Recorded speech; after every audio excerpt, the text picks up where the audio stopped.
¿Qué tal, alumnos? Vamos a ver este tema de onda mecánica porque sí o sí lo tienen que ver.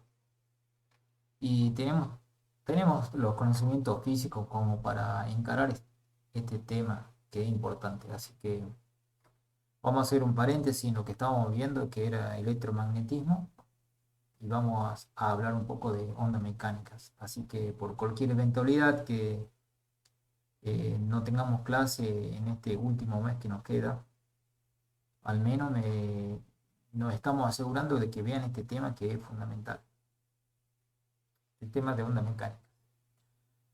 Bueno, ondas mecánicas, ¿a qué hace referencia? Una onda mecánica, quiero ver si estoy grabando así.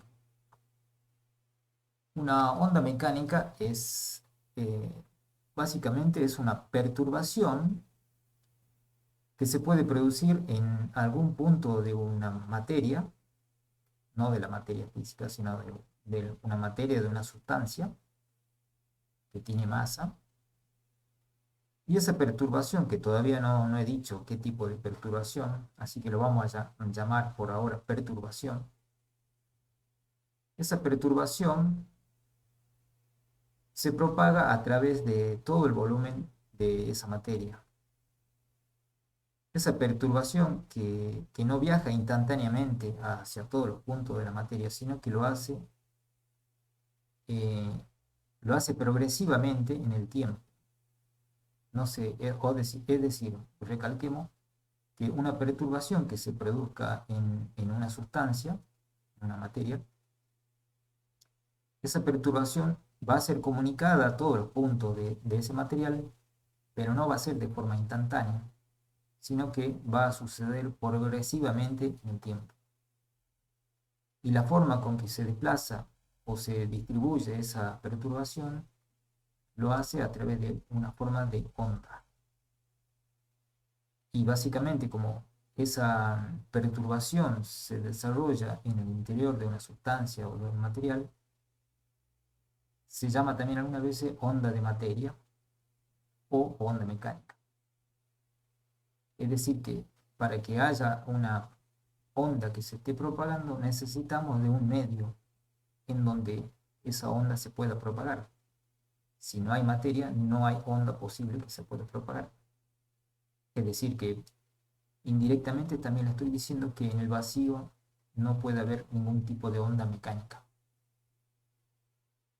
Bien, veamos, tratemos de ver con un ejemplo qué es perturbación y cómo sería una onda mecánica. Bueno, básicamente perturbación es todo aquello, toda aquella propiedad que vos puedas alterar en una materia. Por ejemplo, yo puedo alterar la densidad, puedo alterar la presión, eh, por ejemplo, para darle un sentido a lo que es perturbación. Pero pueden haber otros tipos de perturbaciones más sofisticadas que por ahora no lo vamos a ver. Veamos entonces con un ejemplo qué es una perturbación. Comencemos con un ejemplo. Tenemos un estanque de agua. Vamos a suponer que ese estanque de forma cuadrada, porque dibujar acá es medio difícil, así que lo que mejor me sale es un cuadrado. Tenemos un estanque de forma cuadrada. Acá hay agua en ese estanque, lo estamos viendo desde arriba. Todo esto está lleno de agua. Como no hay viento, está todo es un día tranquilísimo. La superficie del agua va a ser una superficie totalmente plana, idealmente plana. Nada lo perturba y va a seguir así por los siglos de los siglos. Fíjense que tiene esta superficie plana porque la presión atmosférica es igual en todos los puntos de la superficie, la presión del aire, la presión de la atmósfera, del gas de la atmósfera, es igual en cada uno de los puntos de esa superficie. No hay más presión en este punto que en este punto. Están todos a la misma presión. Por lo tanto, como están todos a la misma presión, toda la superficie del agua va a estar totalmente plana. Pero viene alguien travieso y tira una moneda o una piedrita en el centro del estanque, supongamos que cae acá, de repente ese punto aumenta su presión con respecto a los otros puntos que están alrededor de él. Este punto, en ese momento en que impacta, el objeto aumenta la presión en ese punto del agua. He ahí una perturbación, porque hubo un aumento de una propiedad en la superficie o en el volumen de ese líquido. Esa es una perturbación. Esa perturbación va a viajar a todo el volumen de una forma progresiva. ¿Cómo lo va a hacer? A través de lo que nosotros vemos visualmente, es formando círculos concéntricos de una pequeña ola.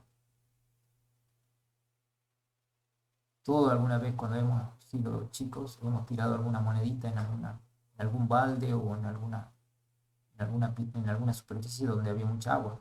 Así que me imagino que todos están entendiendo lo que estoy diciendo, ¿no?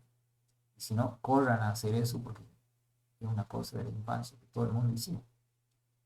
A medida que transcurre el tiempo, si yo voy sacando fotos, esa olita circular va creciendo su radio y esa es la propagación que se está propagando a través de toda la superficie. En realidad también se propaga en el volumen hacia adentro, pero esa parte no la podemos ver. Lo que nosotros vemos es lo que se ve en la superficie.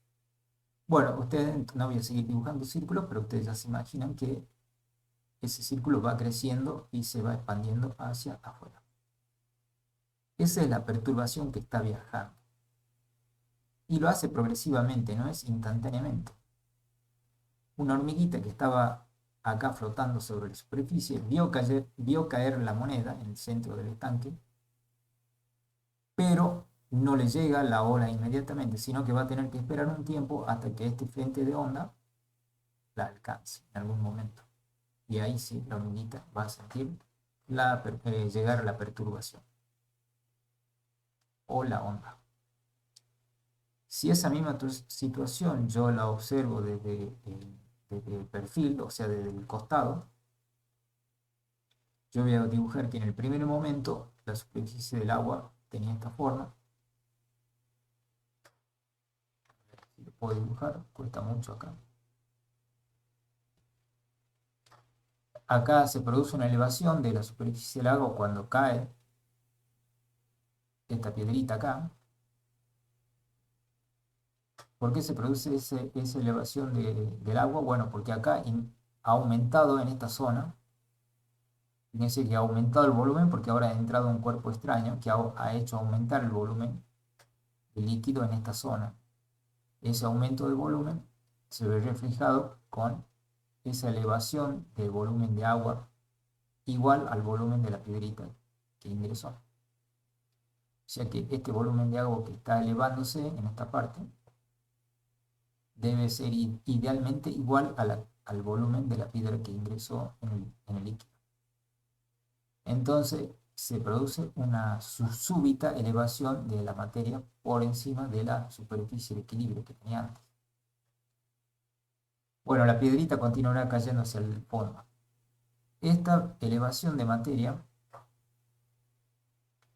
va a propagarse en forma circular hacia afuera. Si yo un segundo después vuelvo a graficar la misma situación, voy a ver que voy a tener un perfil así. Soy mal dibujante. Otro momento después, voy a tener así.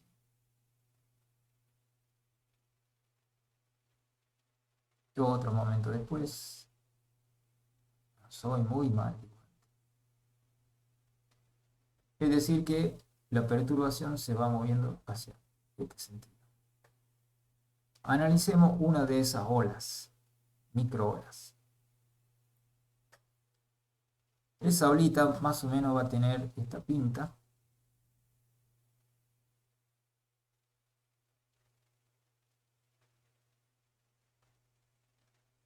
Algo así. Va a tener una parte donde está por abajo la superficie líquido cae por abajo de la línea de equilibrio. Línea de equilibrio le llamo yo a la línea donde tendría que estar en la superficie del agua si es que no hubiera sido perturbada.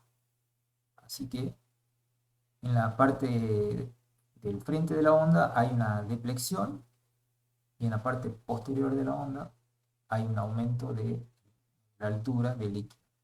O sea que por abajo, por delante tenemos una caída del volumen de líquido, por adelante tenemos una subida de ese volumen de líquido. Acá está mal dibujado, pero esta área debería ser igual a esta área de acá. Porque el volumen se tiene que mantener constante. Entonces, si acá hay una deflexión de volumen, si hay una merma de volumen en esta parte, en otra parte debe haber aumentado el volumen. Entonces, ese aumento de volumen está dado en esta parte de la onda. O sea, acá me falta materia y acá me está sobrando materia. Lo que me está faltando acá de materia está acá. Porque la materia no se ha perdido, no se ha desaparecido. En algún lado tiene que estar. Entonces lo que no hay acá está sobrando en otro lado. ¿Okay? Bueno, para no hacerlo más malacho, vamos a borrar un poquito. Tenemos así la situación. Entonces, acá hay falta de materia, acá hay sobre materia. Eso es lo que se ve en los tsunamis, ¿no es cierto? Cuando se produce un tsunami, ustedes habrán escuchado en las noticias que hay una retracción del mar, que el mar se mete hacia adentro. Si no lo han visto, les sugiero que vayan a ver videos de los tsunamis que se han producido en el 2009, creo. Ese famoso tsunami en el Japón. Se produce una retracción del mar, es decir, que el mar se retira de la playa. Se retira porque está pasando esto. Hay una retracción del volumen. Y después de esa retracción del mar viene la ola por atrás, ¿no? Que sería esta parte la que viene después. Bueno, ve cómo todo lo que sucede en nuestro entorno tiene que ver con esta materia. Así que esto es una justificación por qué esta materia es importante, está presente en todo momento en nuestra vida, aunque nosotros no nos demos cuenta. Que nosotros no nos demos cuenta es porque andamos con nuestra cabeza en otros temas, pero la física está a cada segundo de la vida de nosotros. Ok, bueno, entonces tenemos una deflexión y un aumento de volumen. Bien, esta es la perturbación que está viajando hacia los bordes del tanque. Analicemos cómo eso perturba a un punto que esté en la superficie del agua. Supongamos que más adelante, siguiendo esta línea, más adelante yo tengo una bolita de telgopor que puse ahí yo. Una bolita de telgopor. Todavía no se ha enterado esa bolita de telgopor que viene la onda. Cuando esta porción de onda viaje, va a tardar un tiempo hasta que llegue acá. ¿Qué va a pasar con esa bolita? Cuando venga el primer cuarto de onda, fíjense, yo lo estoy llamando esto como una onda, en realidad lo vamos a llamar un ciclo. Después les digo por qué se llama ciclo. Cuando venga la primera cuarta parte del ciclo, acá tengo una cuarta parte, acá de acá hasta acá sería la mitad del ciclo, de acá tendríamos 3/4 partes del ciclo y acá tendríamos el ciclo completo. Es como que yo lo divido al ciclo en 4 partes. La primera parte, la segunda parte, la tercera parte y la cuarta parte de ese ciclo. Cuando llegue esta onda entonces a donde está la bolita de telgopor, en la primera parte, en el primer cuarto de ciclo, en esta parte, la bolita va a descender hasta un mínimo. En la segunda parte del ciclo, va a volver a la superficie, al punto de equilibrio. O sea, en la primera, esta sería la parte 1, llega hasta el mínimo, en la segunda parte vuelve de nuevo hacia el punto de equilibrio. En la tercera parte del ciclo sube por arriba de la superficie de equilibrio, el ciclo va para allá. y en la última parte vuelve de nuevo hacia acá. Y ahí ha cumplido un ciclo, es decir, bajó, volvió al punto de equilibrio, siguió hasta arriba y volvió. Es decir, que ahí la ha atravesado completamente una onda o un ciclo. Bien. Ahora yo puedo dibujar esta situación en un eje gráfico en tiempo y posición vertical. Yo puedo dibujar esta situación en la física. Porque puedo medir lo que desciende, lo que asciende y puedo medir el tiempo. Así que esta situación yo lo puedo graficar tranquilamente en un sistema de ejes coordenados, tiempo y posición vertical. Bien, esto es cuando yo he tirado una piedrita, se ha producido una onda. ¿Qué pasa si cuando ha pasado un ciclo yo vuelvo a tirar otra piedrita? O sea, tiro una piedrita y después otra piedrita, en intervalos de tiempo regulares, igual al ciclo, igual a lo que tarda en pasar un ciclo. Lo que tarda en pasar un ciclo lo vamos a llamar periodo T, que tiene la misma significación cuando nosotros hablamos de movimiento circular. O sea que de acá hasta acá, en el tiempo se llama periodo T. Es lo que tarda en pasar una onda. Lo que tarda en pasar una onda. Si yo tiro piedritas, una a continuación de la otra, separadas en un tiempo t, es decir, que supongamos que este tiempo t, por decirles, es 2 segundos. O sea que tarda 2 segundos en pasar la onda por el telgopor, por esta piedrita, por esta bolita. Si yo cada 2 segundos estoy tirando una moneda, es decir, que la otra onda va a venir inmediatamente después de esta. La otra onda de la siguiente piedra que yo tiré.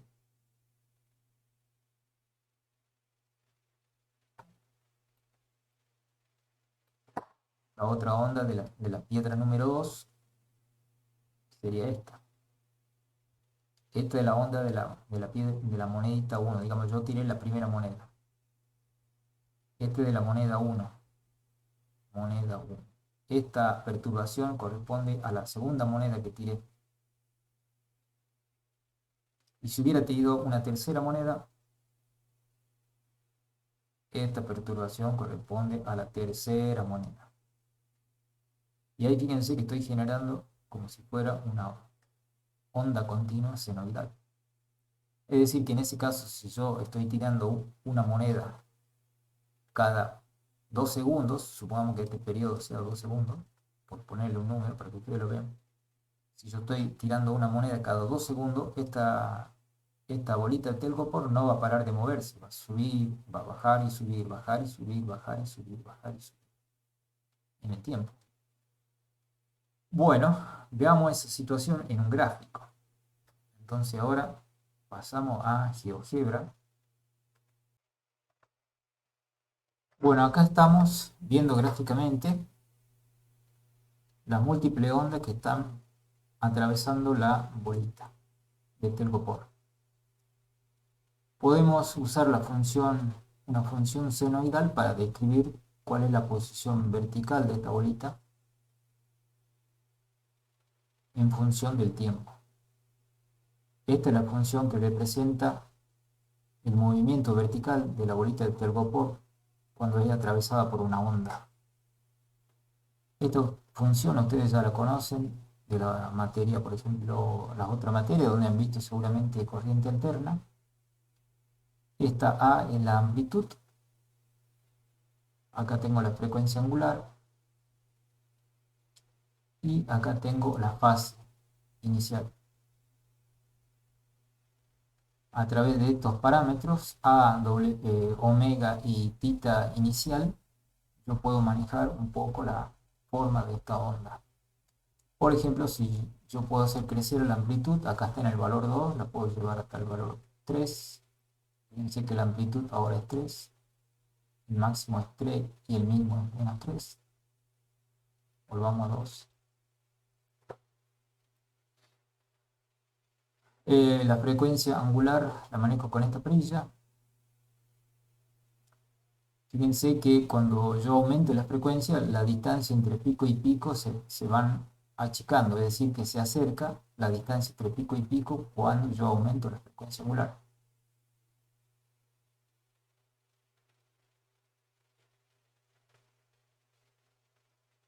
Vamos a dejarla en el valor 2. Y esto simplemente me maneja la fase. Me maneja la fase, pero queremos que comience en 0 porque la función senoidal comienza en 0. Analicemos qué pasa cuando hay una onda que atraviesa esa bolita. Vamos a ver el movimiento de la bolita en la dirección vertical.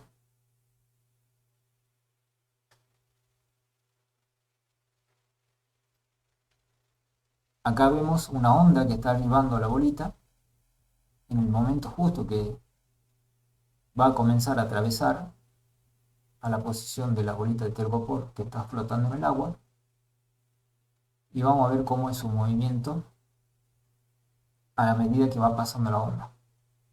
Para simular eso voy a mover la fase para hacerla que esta onda se mueva hacia la derecha. La onda está pasando y era lo que yo le había comentado en la pizarra, cómo es el movimiento de la bolita. Llega al valor mínimo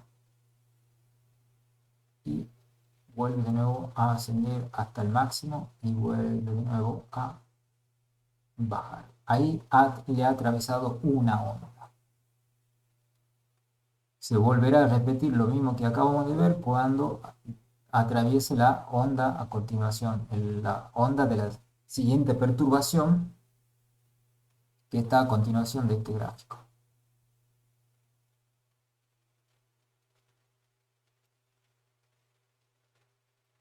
que sería este tramo. Entonces, ¿cuáles son los parámetros fundamentales de este movimiento? El parámetro fundamental, uno de los parámetros fundamentales es el periodo T.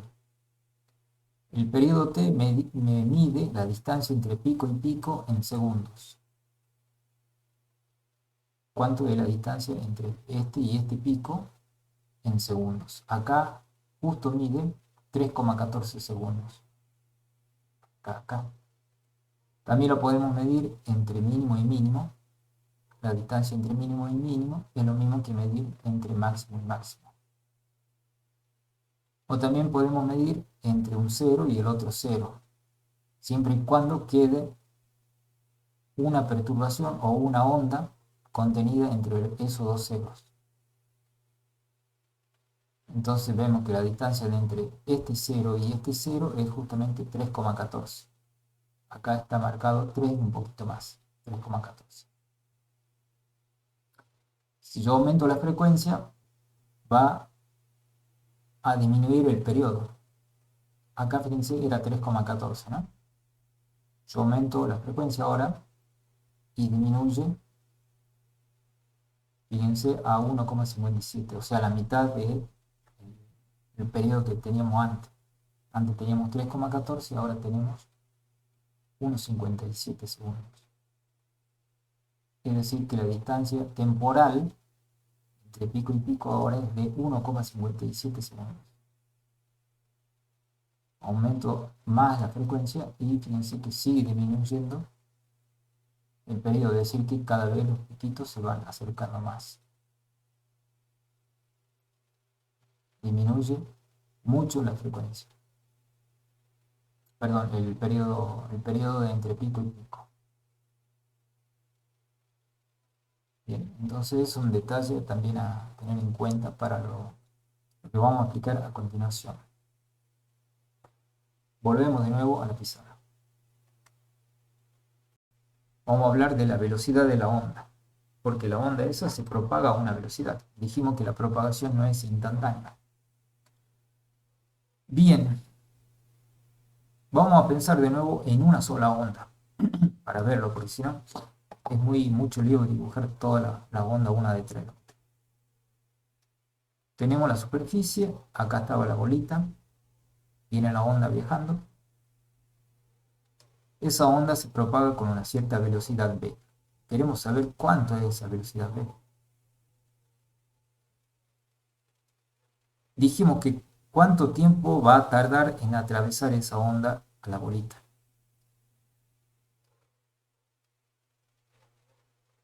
El tiempo que tarda en pasar una perturbación lo hemos medido recién en el otro gráfico en GeoGebra. Ese tiempo es t. O sea, la distancia entre un 0 y el otro 0 es t. Eso lo determiné yo en el gráfico. Bien, ya tengo una de las patas de la ecuación de la velocidad. Acuérdense que era espacio dividido tiempo. El tiempo ya lo tengo, el periodo. Ahora me falta saber qué es lo que pongo arriba para calcular la velocidad. Tiene que ser alguna distancia. Bien, esta es la distancia. Esta t, vuelvo a decir, esto lo saqué del gráfico anterior que vimos en GeoGebra. No lo voy a medir acá porque acá no puedo medir tiempo con una regla. Lo que sí puedo medir con una regla,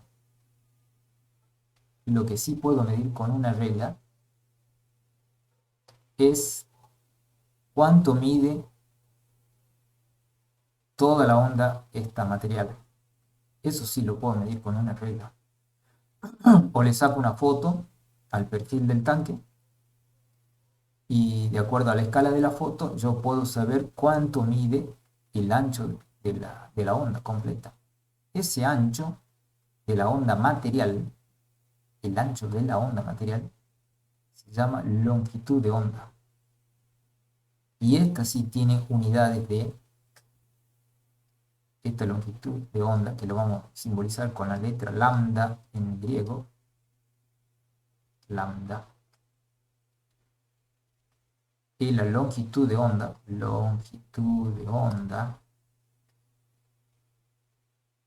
esa sí tiene unidades en el sistema métrico internacional, puede ser en metro, o convenientemente en centímetro, o en algunos casos en Armstrong, cuando son longitud de onda muy chiquita, en Armstrong, milímetro, lo que sea. Este es el ancho de la onda material. Entonces eso es lo que viene acá.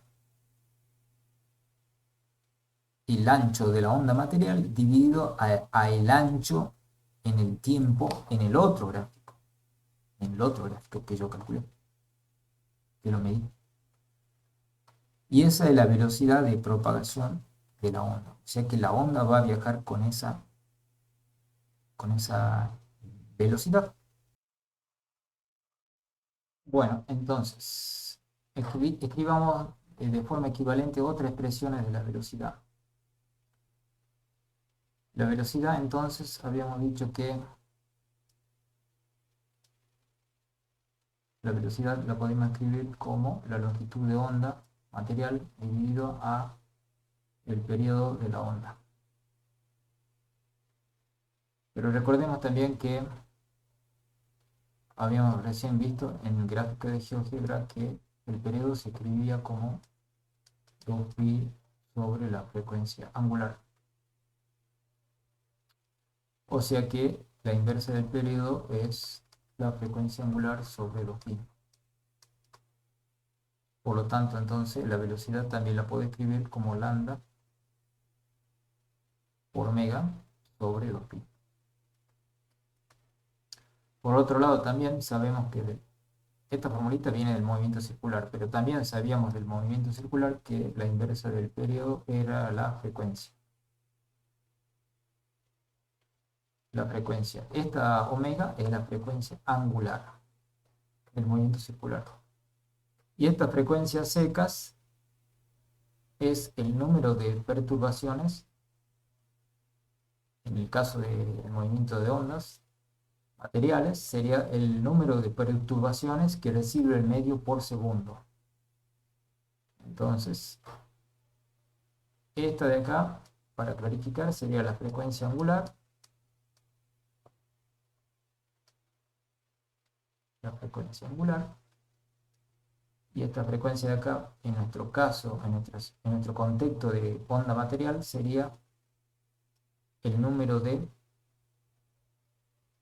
perturbaciones que recibe el medio por unidad de tiempo. Este puede ser segundo, minuto, etc. En el movimiento circular, esta F nosotros la llamamos número de vueltas por segundo o por minuto, que eran las RPM. Ese era en el contexto del movimiento circular. En nuestro contexto de perturbación en un medio, no podemos hablar de revoluciones porque acá no hay nada que está dando vueltas. Pero sí podemos hablar de perturbaciones, número de perturbaciones por unidad de tiempo. Esta F entonces ahora adquiere otra idea, otro concepto, que no sería el número de revoluciones por minuto, sino el número de perturbaciones por segundo o por minuto o por hora, según la unidad de tiempo considerada. Entonces, acá podemos escribir también como lambda por la frecuencia. Es decir, esta frecuencia nos habla de cuántas monedas por unidad de tiempo estoy tirando al tanque. ¿Ok? Es el número de perturbaciones por unidad de tiempo. Entonces, estas tres formulitas son bastante interesantes y lo vamos a usar más adelante también. Vuelvo a decir que en algunos textos de física se escribe la frecuencia como F, o también se le escribe como nu, el símbolo griego nu. Así que capaz que cuando hablemos de ondas electromagnéticas, no vamos a poner frecuencia, sino vamos a utilizar este simbolito nu, que es lo mismo, son sinónimos estas dos cosas. Depende del contexto de física que se esté hablando. Ustedes en electricidad, en las materias eléctricas, seguramente lo ponen como frecuencia. Y ustedes tienen la formulita que omega, la frecuencia angular, es 2pi por F. Si están hablando de corriente alterna, esta F es la frecuencia de la onda, del pulso eléctrico. Que si es sinusoidal, esta F es, en nuestro caso, 50 Hz. En el tendido eléctrico argentino es 50 Hz, no me acuerdo, o 60, no me acuerdo. La verdad que en Argentina, ¿de cuántos ciclos tenemos la corriente alterna? Bueno, en algunos países es de 50 Hz y en otros es de 60. Creo que en Brasil es de 60. Bueno, ¿de qué depende la velocidad de propagación de una onda? ¿De qué dependería? La velocidad de propagación de una onda depende de cuán rígido es el medio. Si el medio es bastante rígido, entonces la velocidad va a ser alta. Si el medio es blando, entre comillas, la velocidad de la onda va a ser más lenta. Acá tengo una tabla de distintos medios y las velocidades de esos medios. Cómo se propaga una perturbación en los medios distintos. En el aire tenemos que la velocidad del sonido es de 331 metros por segundo. Pero por ejemplo, en el agua, si yo quiero hacer propagar una onda sonora en el agua, como por ejemplo utilizan los sonares de los submarinos, en el agua de mar, fíjense la diferencia que hay con respecto al aire. Acá en el agua de mar, la velocidad de propagación de la onda de un sonar es de 1400 metros por segundo. Es prácticamente 5 veces mayor que la velocidad de propagación en el aire. Después les paso, si quieren, alguna página donde da más datos sobre cómo Se relaciona la velocidad de propagación de una onda de materia con las propiedades de esa materia, las propiedades mecánicas de esa materia, como para que complementen la lectura. Bueno, básicamente esto es lo que es onda material.